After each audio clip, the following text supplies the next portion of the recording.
बात जान लीजिए, आप कुछ बोल रहे हैं उनके बारे में, तो उनको पता है, कुछ एबीसी मालूम है 2005 से क्या काम हुआ है।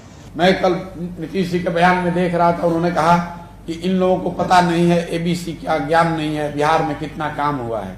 ठीक है भाई, हमें तो एबीसी का ज्ञान नहीं है, आपको तो ए से लेकर जेड तक का ज्ञान है। आप ही बता दीजिए कि क्या क्या काम हुआ है। बताने से चिंता क्यों करते हैं, बता दीजिए। हमको नहीं बताइए, नीति आयोग को बता दीजिए।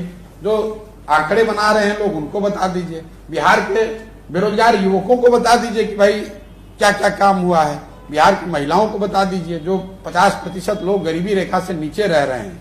बिहार में 13 करोड़ लोग रहते हैं, 13 करोड़ से ज्यादा लोग, उसमें 8 करोड़ लोग दिन का 100 रुपया नहीं कमाते हैं। 17 साल से नीतीश बाबू मुख्यमंत्री हैं, वो कह रहे हैं कि किसी को एबीसी का ज्ञान नहीं है। ठीक है भाई, हमें तो नहीं ज्ञान है, तो आप अपने ज्ञान से लोगों को बता दीजिए कि वो 100 रुपया इनकम उनका क्यों नहीं बढ़ रहा है। आप अपने ज्ञान से युवाओं को बता दीजिए कि उनको नौकरी कब मिलेगी, उनको रोजगार कब मिलेगा। आप अपने ज्ञान से लोगों को बता दीजिए कि उनकी स्थिति कब सुधरेगी।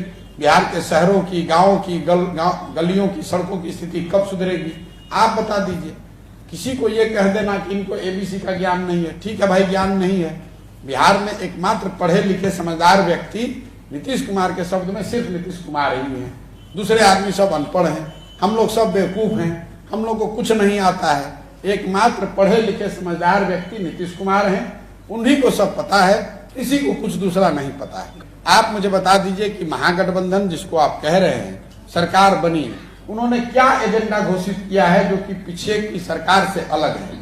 एक बात जरूर नीतीश कुमार जी ने कही है कि वो आने वाले 1 साल में 10 लाख सरकारी नौकरी दे देंगे और 10 लाख रोजगार दे देंगे।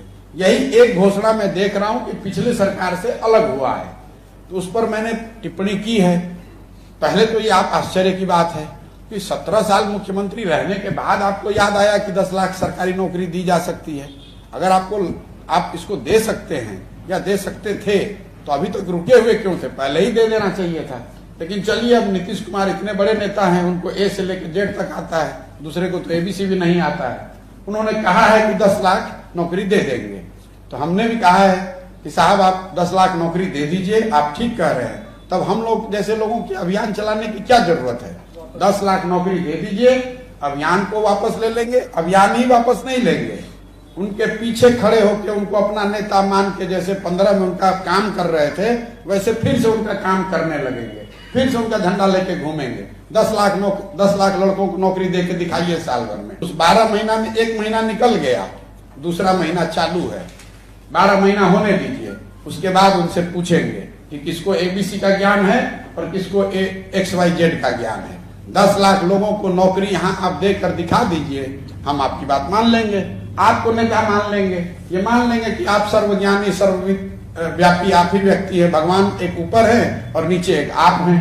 बिहार के युवा अगर रोजगार मांगने के लिए पटना जाते हैं तो उनके ऊपर लाठियां बरसाई जाती है, और जो लाठी बरसाते हैं उनके ऊपर कोई भी एक्शन नहीं होता है। क्या जब आपके पास ऐसा मुख्यमंत्री है जिसको ए से लेकर जेड तक सब आता है, और सबसे पढ़े लिखे वही, सबसे ज्ञानी वही, दूसरे को कोई आता नहीं है, तो जो आदमी जाएगा जिसको एबीसी भी नहीं आता है, उस पर तो लाठी ही बरसाएंगे, क्योंकि दूसरा आदमी कुछ बोलेगा तो उसको तो कोई ज्ञान है नहीं।